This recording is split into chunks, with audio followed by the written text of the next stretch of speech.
بسم اللہ الرحمن الرحیم۔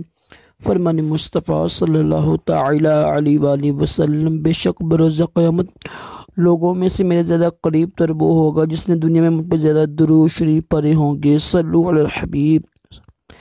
کھانا 3 انگلیوں سے کھانا سنت مبارکہ۔ راشد عطاری خوابوں کی تعبیر لے کے پیش خدمت ہے اور آپ دیکھ رہے ہیں خواب کی حقیقت۔ آج ہم جو خواب کی تعبیر سنیں گے بڑی اہم ہے، وہ ہے شیطان کو دیکھنا۔ دیکھیں جو جنات ہے نا، جنات کا وجود قرآن پاک سے ثابت ہے، کالا علم بھی ثابت ہے قرآن پاک سے، خواب بھی ثابت ہیں۔ ان کا انکار کرنا نا مطلقاً کفر ہوتے ہیں۔ تو جنات کی بے شمار اقسام ہیں، اس میں نیک جن بھی ہوتے ہیں، جو نیک ہوتے ہیں، اچھے ہوتے ہیں، وہ اس کی تعبیر نا فرشتوں کی ہی طرح ہوتی ہے۔ جو برے جن ہوتے ہیں جیسے شیطان ہے، یہ جنات کا سردار ہے، تو اس کی آیت سنیں گے، اس کی تعبیر کیا ہے، پھر انشاءاللہ کچھ جنات کے بارے میں بتاؤں گا تعبیریں میں، اس کو کس طرح دیکھنا، کیا کیا کرنا، وہ اس کی تعبیر بتاؤں گا۔ تو جو شیطان ہے نا، شیطان کو خواب میں دیکھا، صرف خالی دیکھا، اگر وہ ظاہر شیطان جنوں میں سے ہے نا، اگر جو آگے دیکھے نا کہ وہ اس کو مار رہا ہے، گھر میں حملہ کیا، اس کو باتیں کر رہا ہے، غصے میں ہے، تعلیم دے رہا ہے، تعلیم سن رہا ہے، وہ پھر الگ ساری ہو جائیں گی نا۔ آج ہم صرف سمپل یہ سن رہے ہیں، یعنی سادے الفاظ میں، کہ شیطان کو دیکھا۔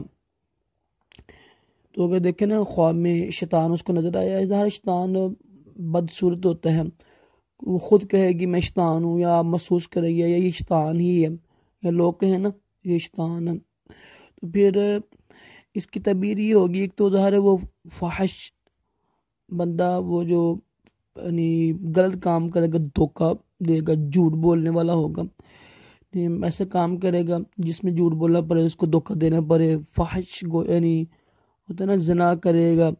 یہ اس کی تعبیریں لکھی گئی ہیں، اور یہ بڑی بری تعبیریں ہیں نا، جھوٹ بولنا، پھر نہ دھوکہ دینا کسی کو، ٹھیک ہے، اور یہ خاص طور پر یہ غلط کام کرنا، گندا کام کرنا، اس میں لونڈے بازی بھی آ جاتی ہے، زنا بھی آ جاتا ہے، تو اس کی بڑی بری تعبیر ہے۔ حدیث پاک پر عمل کریں، اٹھ کر پہلے تو آگے جو بایاں جو آپ کا کندھا ہے نا، اس پر 3 بار پھونک ماریں، اعوذ باللہ پڑھیں، اور اس کے بعد استغفار توبہ استغفار کریں، حدیث پاک پر عمل کرتے ہوئے 2 نفل پڑھ لیں، رب تعالیٰ کی بارگاہ میں دعا کریں اور صدقہ دیں نا، انشاءاللہ ان سب کاموں کی برکت سے، اور کسی کو ظاہر نہ تعبیر نہیں بتائیں، صرف صاحب علم ہی کو تعبیر بتایا کریں، اس سے پھر نا نقصان نہیں ہوتا۔ صلو علی الحبیب صلی اللہ تعالی علیہ وسلم۔